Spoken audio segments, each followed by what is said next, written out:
कदम कदम बढ़ाए जा, खुशी के गीत गाए जा।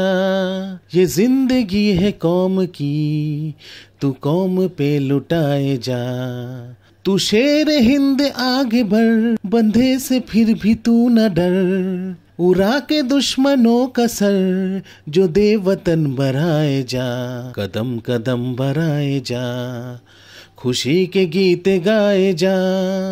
ये जिंदगी है कौम की, तू कौम पे लुटाए जा। নমস্কার বন্ধুরা, সকল সুধীজনকে হোয়াট এভার লাইফের পক্ষ থেকে জানাই স্বাধীনতা দিবসের শুভেচ্ছা। পরাধীনতার শৃঙ্খল থেকে মুক্তি পাওয়ার দিনটিকে উদযাপন করতে আমরা সবাই মিলিত হই এই দিনটা। 1947 সালের 15ই আগস্ট ব্রিটিশদের 200 বছরের শাসন থেকে আমাদের দেশ স্বাধীন হয়েছিল।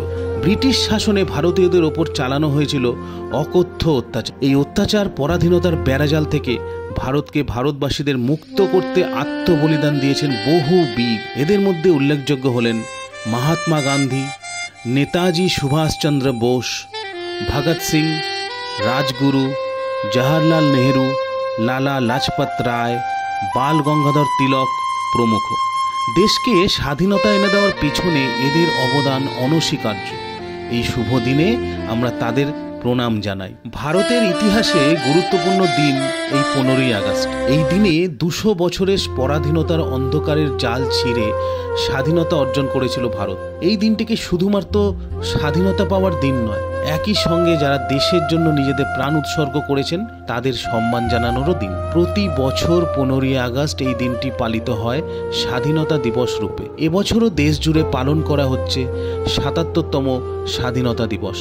জওহরলাল নেহেরু ভারতের স্বাধীনতা দিবসে একটি ঐতিহাসিক ভাষণ দিয়েছিলেন, যাকে আমরা ট্রিট উইথ ডেস্টিনি বলেই জানি। এটি ভারতের প্রথম প্রধানমন্ত্রী জওহরলাল নেহেরুর সংসদে দেওয়া প্রথম ভাষণ। আজকের দিনে দেশের বিভিন্ন প্রান্তে জাতীয় পতাকা উত্তোলন করা হয়ে থাকে। প্রধানমন্ত্রী দিল্লির লাল কেল্লায় পতাকা উত্তোলন করেন এবং দেশবাসীকে শুভেচ্ছা জানান। একই সঙ্গে 31টি বন্দুকের স্যালুটও দেওয়া হয়। আসুন আমরা সবাই আজকের এই শুভ দিনে দেশের কল্যাণের জন্য নিজের কাছেই শপথ গ্রহণ করি। সবসময় দেশের জন্য নিজেকে উৎসর্গ করার অঙ্গীকারও গ্রহণ করুন। ভারতের 77তম স্বাধীনতা দিবসে আপনাদের সকলকে আরও আরেকবার শুভেচ্ছা এবং অভিনন্দন। জয় হিন্দ।